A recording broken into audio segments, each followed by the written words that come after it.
My name is Christy and I am the chairman of this debate. 10 keepers Julia.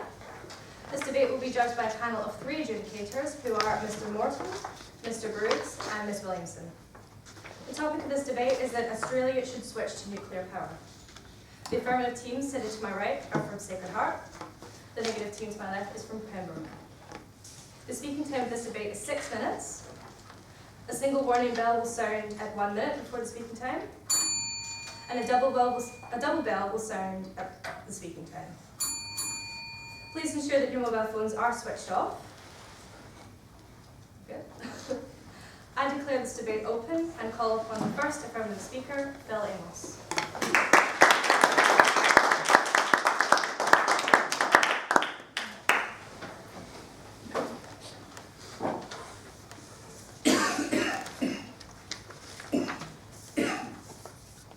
Good evening, ladies and gentlemen, Madam Chairman and adjudicators.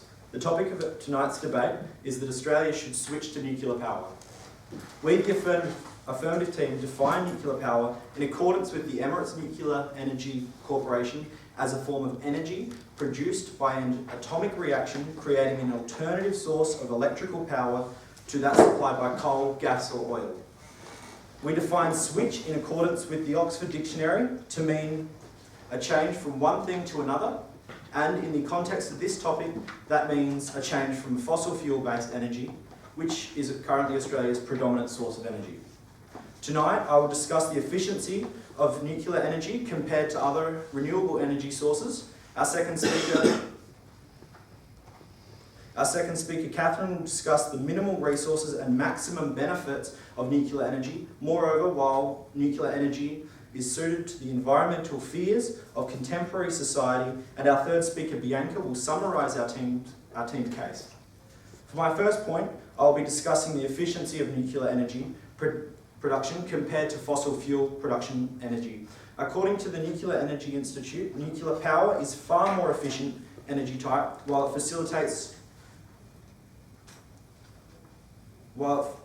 facilitates generating electricity, consistently, at a 92% capacity factor compared to fossil fuels. This is much more efficient than other types of energy. In fact, natural gas has a capacity factor of just 47.8%, coal at 60.9% and wind at only 33.9%. Hence, nuclear power produces far greater return for the investment. For my second point, according to conserveenergyfuture.com, solar power is highly efficient and not all of the light from the sun is absorbed by solar panels. Only 40% of sunlight is actually absorbed by solar panels. This means that 60% of sunlight is wasted and not harnessed. For the cost and the impact producing and replacing solar panels, this inefficiency characterises nuclear power's superiority. Furthermore, wind energy proves unreliable. The wind is uncontrollable, hence wind energy, as previously stated, has 33% efficiency compared to nuclear energy's 92% capacity. Moreover, the land used to build wind turbines exceeds that of the land used to create power in a nuclear power plant. Not only does nuclear power save resources, as Catherine will later evaluate, it also mitigates the amount of natural environment sacrificed for the production of energy. Additionally, according to SaveOurPlanet.org, hydroelectricity is not a suitable, let alone a safe source of energy for Australia, and therefore Australia should definitely switch to nuclear power.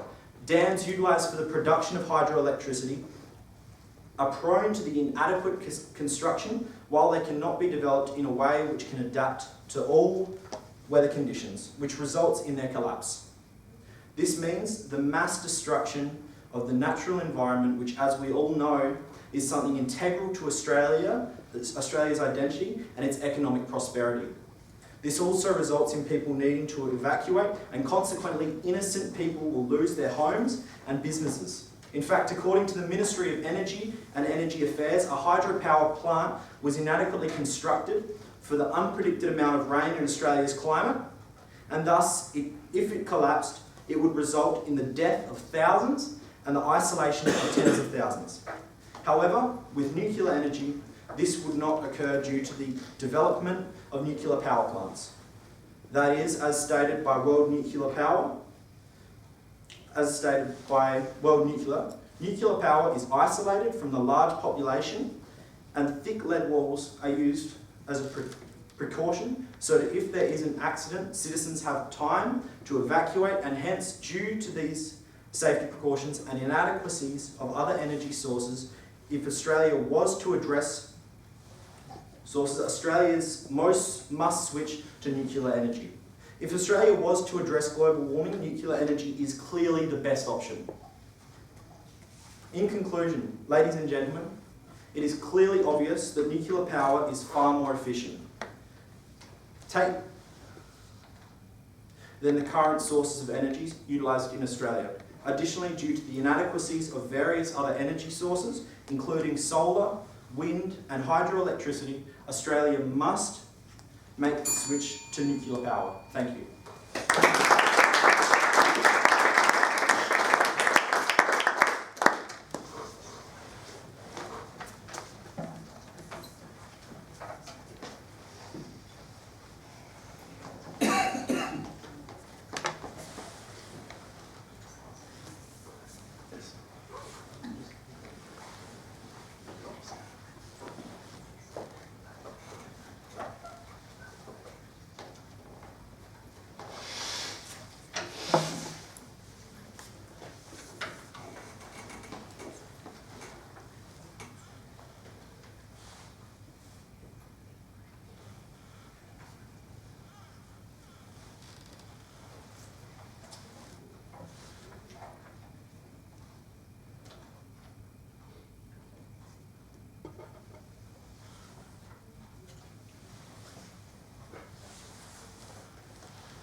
I call upon the first negative speaker, Matilda Hatcher.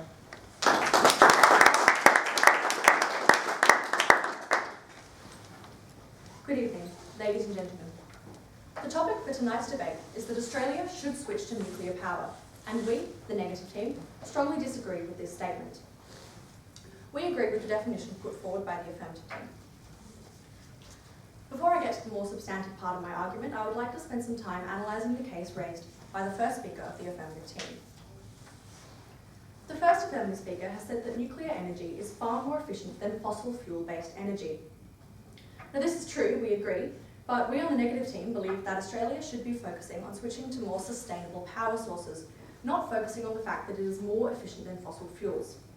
For reasons which we will discuss in our case, we should not switch to nuclear power, but we do not deny the need to switch from fossil fuels to a more sustainable energy source. The first affirmative speaker has also said that nuclear power is more safe than other power sources, and that hydropower in particular leads to damage to the ecosystem and negatively affects humans.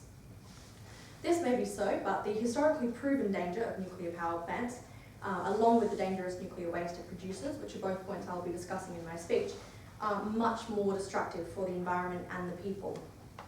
So we should not switch to nuclear power. Now back to my own team's case.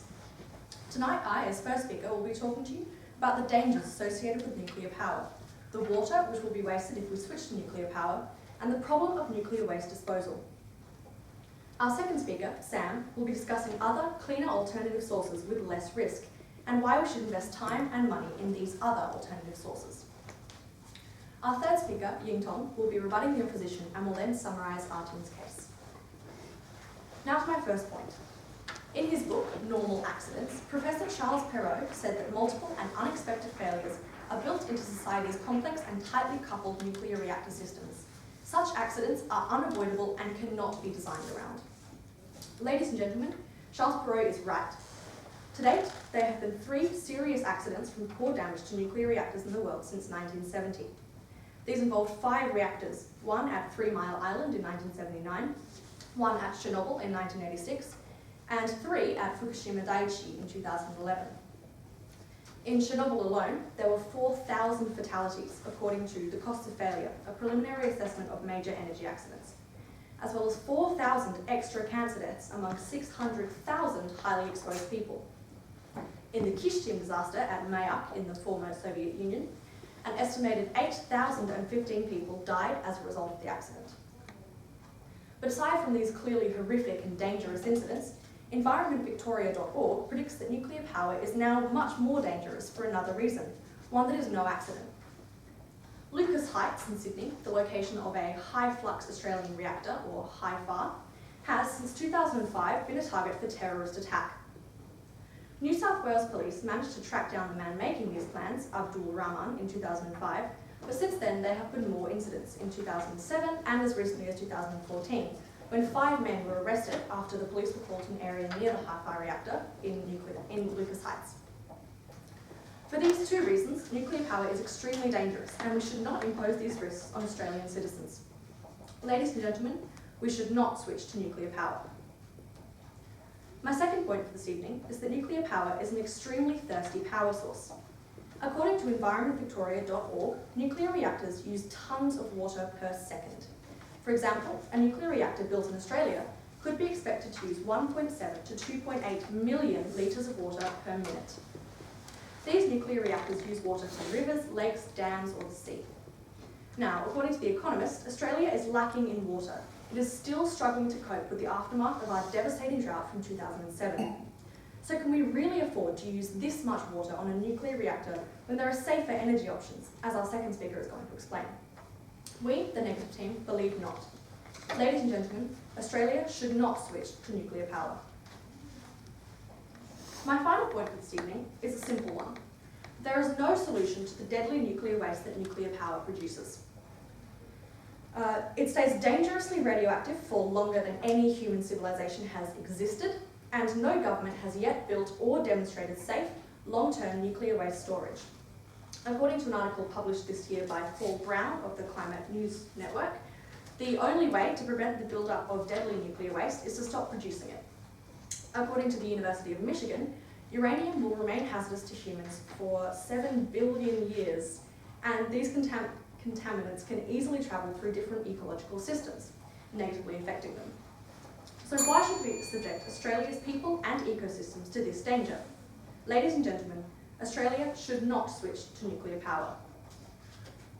So, Madam Chairman, ladies and gentlemen, tonight I have told you why Australia should not switch to nuclear power. Firstly, nuclear power is dangerous and has dreadful implications, as I have outlined. In addition to this, nuclear power uses a lot of water and produces very dangerous waste. Because of this, Australia should not switch to nuclear power, and I hope I have convinced you of that. Thank you.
I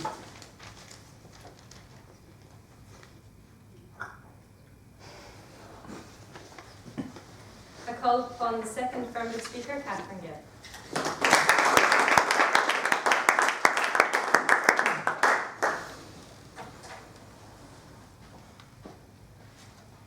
Good evening, ladies and gentlemen. Tonight I'll be discussing that Australia should switch to nuclear power in order to address the issue of global warming, the large amount of energy it provides from minimal resources, and the benefits of Australia's geographical position on the planet for the use of nuclear energy. But firstly, I would like to rebut the first speaker from the negative team's arguments. The first speaker tried to tell you that Fukushima was a nuclear accident which claimed many lives.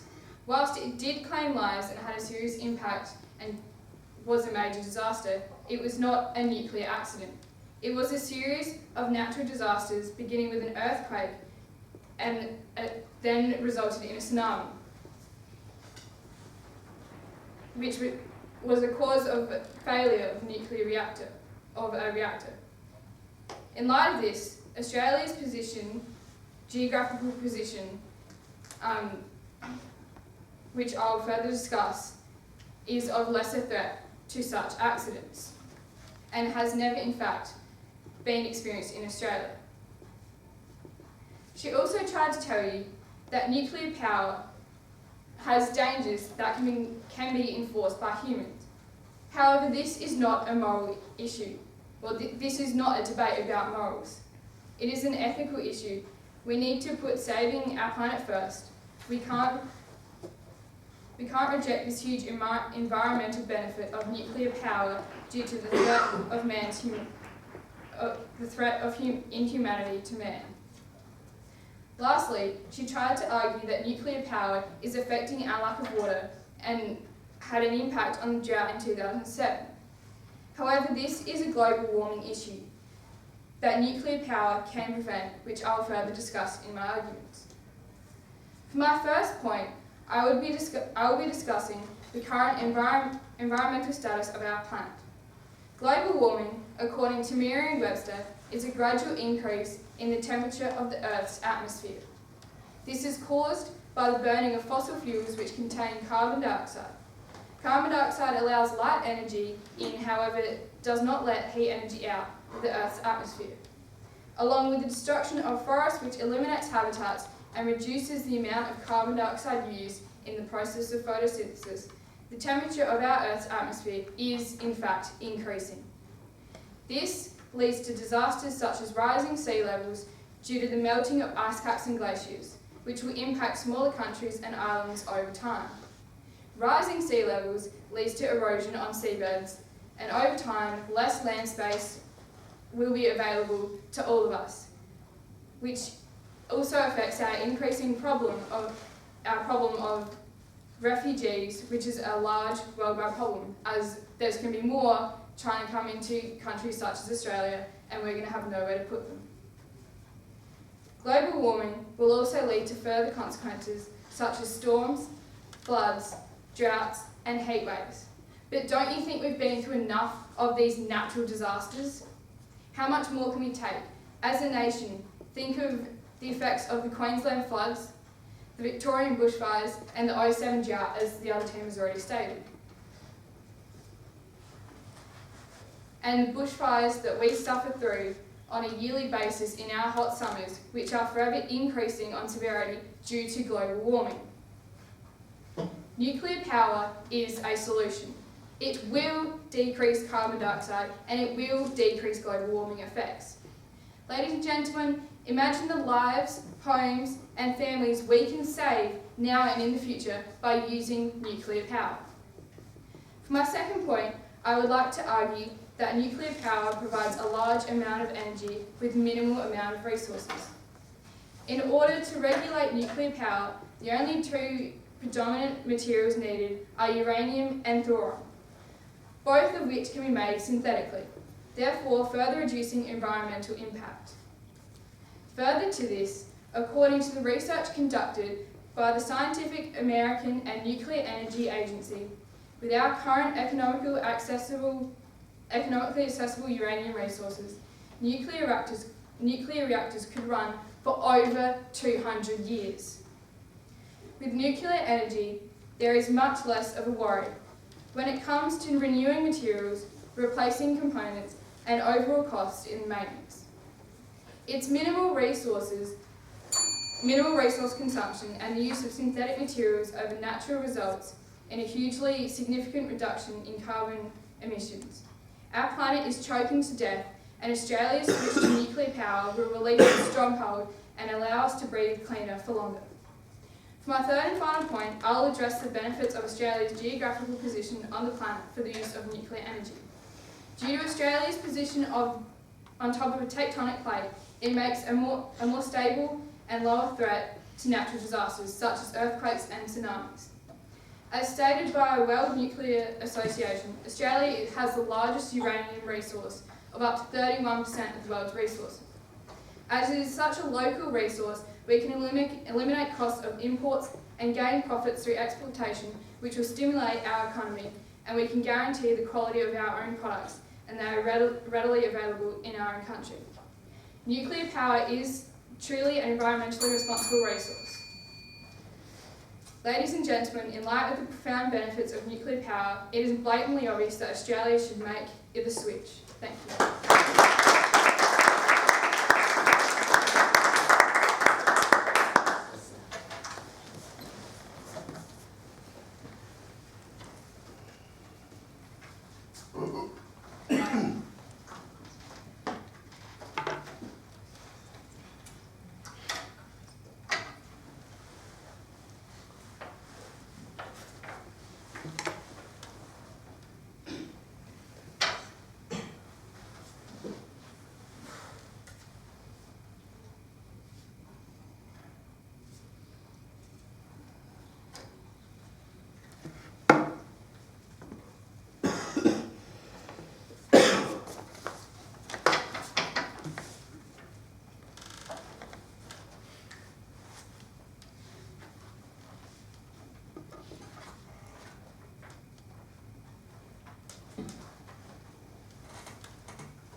Call upon the second negative speaker, Shane Winston.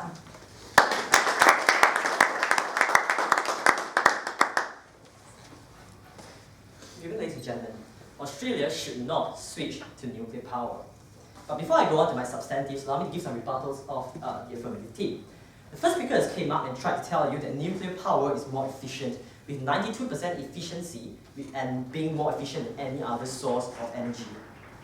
He also said that solar energy and wind energy is inefficient, with 40% and 35% efficiency respectively.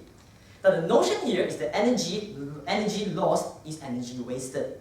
And this is true for nuclear power. The 8% inefficiency is indeed considered wasted resources. However, that's not the case for sunlight and wind. Sunlight and wind not converted to energy is not going to be used anyway. Whether like it or not, sunlight is going to fall, wind is going to blow. Is it wasting if you have a limitless supply of energy? Not harnessing it would be truly wasting it.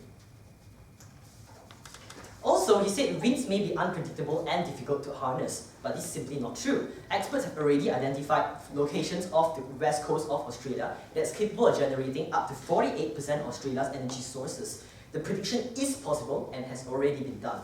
All that's left is to harness it. The second speaker came out and told us that the Fukushima plant meltdown was due to an earthquake and should not happen in Australia.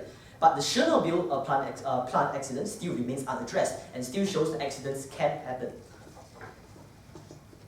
We do not deny that there is a need to work against global warming, but there are other safer energy sources than nuclear power.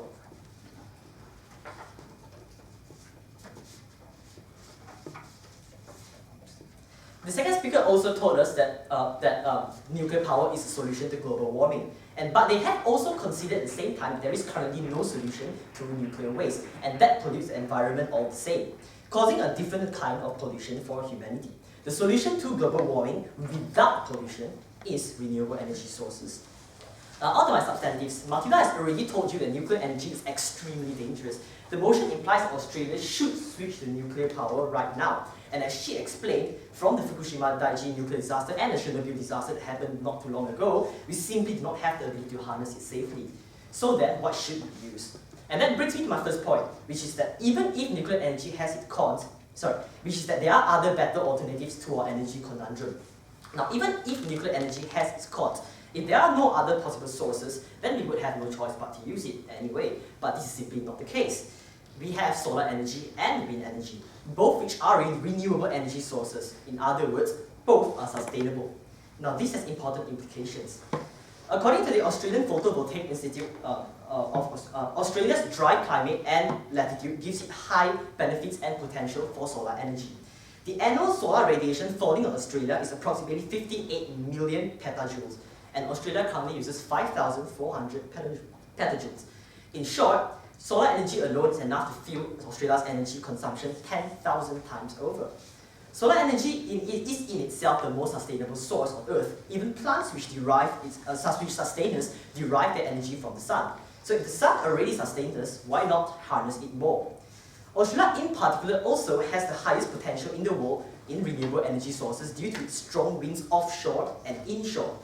Research has shown that if fully utilised, it is capable of generating 99% of Australia's energy consumption. We can always get the other 1% from solar energy. It's extremely accessible as well due to the fact that most of the strong winds are found offshore, away from, but not too far from, huge civilizations, allowing the government to build the large facilities required to harness wind energy without having to worry about a land or too many connecting power grids. If we as the world's leading nation with the highest potential for renewable energy sources thus do not utilize it, then who will? Wind and solar plants can be used to drive turbines and produce electricity. And I have shown you why it is feasible. But let's face it, not everything that can be done should be done. This brings me to my second point. We should invest time and money in wind and solar energy because it is renewable and sustainable. According to the OECD, the global discovery of uranium and plutonium, the major sources of nuclear energy, will last our generation for the next 81 years. What next? Even if we argue that it could be used as a transition source for that 81 years, it's still not as good as an option as solar or wind energy either way. And here's why. The Earth's population is only going to grow and grow. Consumption of energy is only going to increase and increase. Economically, this means that the price of nuclear-generated energy is going to keep increasing as long as the supply of uranium and plutonium keeps decreasing. On the other hand, solar energy and wind energy is only going to get cheaper because developed infrastructure and harnessing facilities can keep on running for many, many years with a little maintenance. Therefore, switching to nuclear power is not a good idea because it hinders development from these potential energy sources. Economically, we call these opportunity costs, in that the money spent on running nuclear facilities and research can be spent instead on furthering solar and wind energy. Money spent this way generates a future stream of benefits which nuclear energy cannot generate. Besides, solar and wind energy is renewable. We're never going to run out of it, and it's environmental friendly. We do not need to dump 2,300 metric tons of nuclear waste a year. Therefore, solar and wind energy is a better alternative because it's renewable for many, many millions of years. The sun is going to continue burning for the next 5 billion years, and also it's only going to get cheaper with solar energy and wind energy. 81 years or 5 billion years, take a pick. Expensive or cheaper, take a pick. In summary, Australia should not switch to nuclear power because there are much better alternatives, solar and wind energy namely. These alternative sources are better in that they are more economical for the future, sustainable and renewable. Thank you.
affirmative speaker, Bianca Traverino.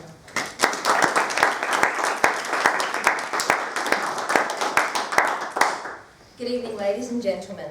The topic of tonight's debate is that Australia should switch to nuclear power, and we, the affirmative, believe that this is true. However, as the negative has stated otherwise, I will now rebut their statements. The second speaker talked about solar power and wind power that isn't actually used in terms of efficiency not being wasted. However, as Catherine outlined, we can develop synthetic materials with which to fuel nuclear power, and we develop an amount in response to our needs. The supply meets the demand. It's a decision that we make and we control. As nuclear power is used even more, which it has been in recent times, we get better and better at estimating the level that we need. The first speaker claimed that Australia should focus on using sustainable energy sources and not efficient ones. But as Catherine explained, nuclear power's efficiency actually makes it more sustainable because we don't have to replace parts as soon. We don't have to worry about throwing away hundreds and hundreds of solar panels and whatnot every 4 or so years. And it's also a more affordable cost to the normal Australian household. Many people have actually shied away from converting to solar because of the installation and replacement costs. But with nuclear power, the cost to the taxpayer is much less. In fact, it would only occur every 200 years, so 4 or so generations. The first speaker described the deaths that have happened through nuclear power incidents, but however, she said that there had been 4 incidents since the 1970s. Considering that that's 4 incidents in 45 years, and these incidents, as we have evaluated, have been triggered by environmental factors and other insufficiencies, this is not an extremely large number. We acknowledge the tragedy of these accidents, but there is a risk to everything. Planes, medicine, cars, things that save lives, they can take them as well. There is a risk that we take in order to help the people around us and to protect our country from larger threats. And as Catherine has already told you, global warming is our #1 priority right now. The first speaker also discussed nuclear weaponry. But ladies and gentlemen, this is a moral issue. She discussed that nuclear weaponry can stem from nuclear power plants being attacked and causing large-scale accidents. But ladies and gentlemen, man's inhumanity to man should not affect our decision to convert to nuclear power. We are moving forward in the times and we are learning more about diplomatic convention. We've seen the United Nations founded after World War II. We're seeing that man is learning to deal with man and we are exercising a new tolerance, which means that to reject the idea of nuclear energy, which could save a planet that every single one of us live on and treasure, would be ridiculous. It's time for us to grow up. The first speaker also described the Fukushima disaster, but as we have already evaluated, Fukushima was caused by a variety of environmental factors, for example, an earthquake and a fault in a nuclear reactor. Hence, this issue is not it's not fair to completely blame this on the insufficiencies of nuclear power. Accidents do occur, disasters can happen, but these disasters cannot mitigate the value of nuclear power in terms of saving so many resources and our endangered planet. Particularly, I refer you back to the negative's own figure. 4 accidents since 1970 in a nuclear energy process which is actually employed internationally. 4 accidents, ladies and gentlemen, is not a large price to pay. It is not a large number. The first speaker also talked about nuclear waste disposal, but this is an easier issue to deal with than destroying the environment with wind farms. The scale of wind farms, the amount of space required to place them is excessive compared to the amount of power that can be generated by a nuclear power plant. We actually have to compromise our natural environment to sustain this new type of energy. But with nuclear power, we put one power plant in an isolated place, which Australia does actually have quite a bit of isolated land in its centre, and we know this. It's unused, it's desert. If we were to place a nuclear reactor in this place, the radius wouldn't be near civilization. It wouldn't be as densely clustered as what the reactor in Fukushima actually was because of the population in that country. The first speaker also discussed the massive use of water involved in nuclear power. However, with renewable sources or recyclable water through rainwater tanks and other purifying processes, there is not a huge issue in sourcing water. Moreover, Catherine discussed how the drought and other issues which have left us stripped of water resources are actually a factor of global warming, and therefore in preventing the threat of global warming through nuclear power, we can actually help to stave off these issues of lack of water supply. Ladies and gentlemen, our first speaker, Phil, has tonight discussed the efficiency of nuclear energy production and why nuclear energy is actually the most effective of all renewable energy sources in terms of best employing our sources to create more energy with a lesser amount of damage to our environment. Our second speaker, Catherine, discussed the threat of global warming and how nuclear energy is actually the most effective way to respond to this horror. Moreover, how nuclear energy uses less resources but produces a greater amount of energy. In conclusion, ladies and gentlemen, nuclear power is the answer to the environmental threat of global warming. Depicted as an insurmountable issue, nuclear power crushes the 21st century's biggest monster. Nuclear energy is the most efficient means by which to save our planet. And we have a responsibility to protect our environment for ourselves and for future generations. Rejecting this means is reckless, short-sighted, and ultimately dangerous. We can't reject this idea because of 4 accidents or a threat. We have to take a step forward and we need to take a leap. We know that the technology is going to catch up. We know that it's already developing to put better procedures in place. This means of producing energy is our best bet to respond to our changing climate and to reverse our damage, to save our planet before it's too late. Thank you.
I call upon the third negative speaker to speak only.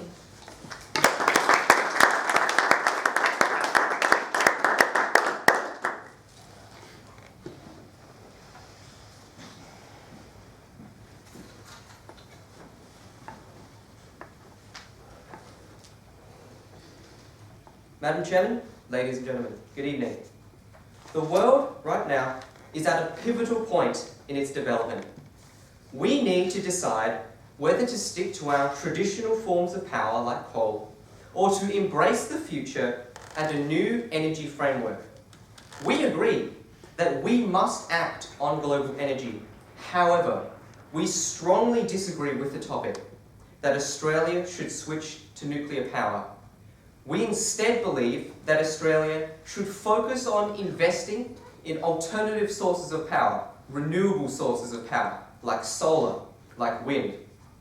As the third speaker of my team, I will be summarising my team's arguments for believing so. But before I do that, I'd like to take this opportunity to briefly address some of our opposition's concerns. The first speaker of the affirmative team compared nuclear energy with fossil fuels and concluded that it was more efficient. Well, this may be true, but this is also true of other sources of energy, renewable sources of energy. According to the National Renewable Energy Laboratory, nuclear power costs $130 per megawatt hour. However, onshore wind, solar photovoltaic, geothermal, hydropower, biopower, and natural gas are all as efficient or more efficient than nuclear power. Ladies and gentlemen, if there are more efficient and yet safer, better sources of electricity, why should we switch to nuclear? Why should we take that risk? The first speaker of the Affirmative team also told you that solar panels and other sources of electricity are inefficient. Well, ladies and gentlemen, as I've already told you, this simply isn't true. Solar, photovoltaic, hydropower, wind power, many of these are more efficient than nuclear energy. Now, the second speaker told you that Fukushima was not a nuclear disaster, nuclear accident. Well, ladies and gentlemen, we strongly disagree with this argument. And in Fukushima, a natural disaster compounded by a poorly designed, poorly maintained nuclear reactor caused a nuclear meltdown, a nuclear disaster. It is a nuclear accident. Ladies and gentlemen, we cannot control natural disasters, but what we can control is nuclear disasters that arise from our own choices. And we can stop nuclear disasters by making the choice not to switch to nuclear power. However, even disregarding this, look at Chernobyl, look at 3 Mile Island. These were all nuclear accidents, undeniably, and yet natural disasters were nowhere to be found. On the other hand, how many solar panels have exploded, sending radioactive dust across the planet? I don't think there's been any. The second speaker of the Affirmative team and the third speaker also spoke about rising sea levels and global warming and quite a lot about how we need to save the planet. Well, ladies and gentlemen, we absolutely agree. We absolutely agree that we need to change how we generate electricity. But, as I mentioned before, we strongly disagree that nuclear is the way to do so. This debate is not about whether or not we should save the planet from global warming. It's about nuclear energy. And as we have shown, there are safer, better, more efficient energy sources. There is no reason that Australia should switch to nuclear power. The second speaker of the Affirmative team also spoke to you about how Australia is the third largest uranium producer. We have 31% of the world's uranium deposits, so why shouldn't we use it? Well, ladies and gentlemen, this may be the case, but according to the Australian government, the Australian continent has the highest solar radiation per square metre of any continent. The regions with the highest solar radiation are the desert regions in the northwest and centre, which are largely uninhabited. With some of the best solar energy resources in the world, why should we not choose a source other than nuclear to switch to, which will be cleaner, more renewable? In addition to this, according to the Hubbard peak theory, even when ignoring growth, there are only sufficient nuclear reserves to last another 81 years. For how long will the sun last? How long will wind last? Solar, wind, other alternative energy sources are safer and better than nuclear energy, and it's these that we should switch to, not nuclear energy. The third speaker also mentioned that the number of deaths that we quoted was not a large number. Well, ladies and gentlemen, I personally believe that one death is one too many, but even ignoring those, there are other impacts of nuclear energy, psychological impacts when they fail. After Chernobyl, mothers got abortions for their children because they were so worried. And the economic impacts. The Soviet Union nearly bankrupted itself trying to clean up Chernobyl. Now, I'd like to summarise my team's arguments. First speaker, Matilda, spoke about how nuclear reactors dangerous, how they use lots of water which we can't afford, and about the nuclear waste which we cannot store. And our second speaker, Sam, spoke about the other sources of nuclear energy which we should invest in instead of nuclear energy. According to Professor Mark Z. Jacobson, every dollar spent on nuclear is one less dollar spent on clean renewable energy and one more on making the world comparatively dirtier and a more dangerous place. Ladies and gentlemen, Australia should not switch to nuclear power. Thank you.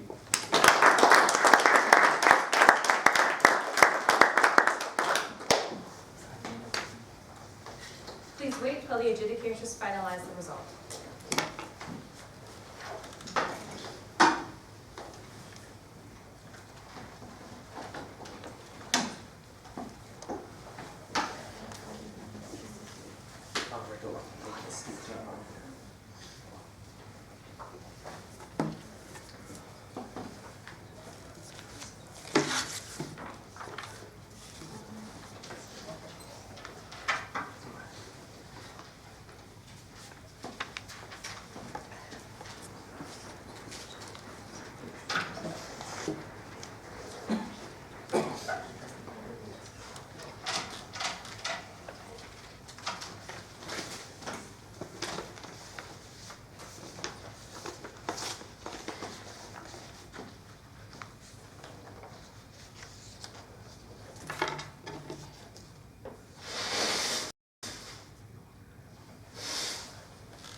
I invite a representative of the adjudication panel to come forward and announce the result.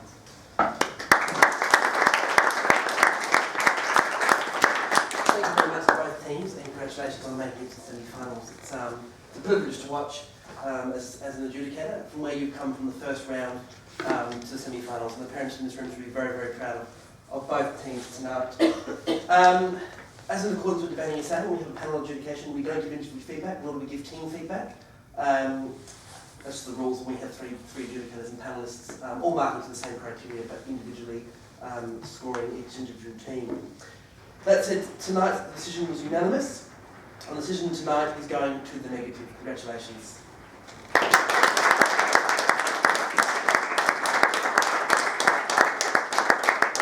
also get to award a debating award tonight, and tonight the jury has decided to award that to Bianca, so congratulations.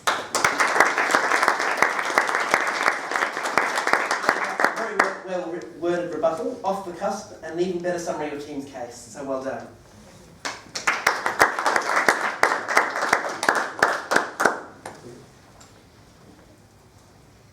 I call upon a member of the runner-up team to give a vote of thanks. Thanks to the parents obviously coming out and supporting us. It's been really good this year to see so many parents come out. Congratulations to you guys. Thanks for putting up a good debate. It was pretty even one, I reckon. It's really good on our behalf. Yeah, and thanks to the adjudicators.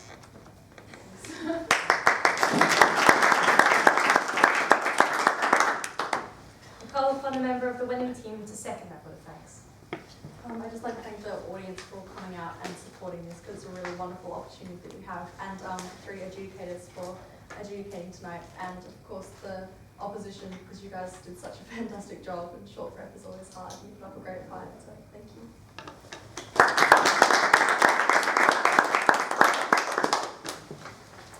Ladies and gentlemen, thank you for your attendance. I now declare this debate closed.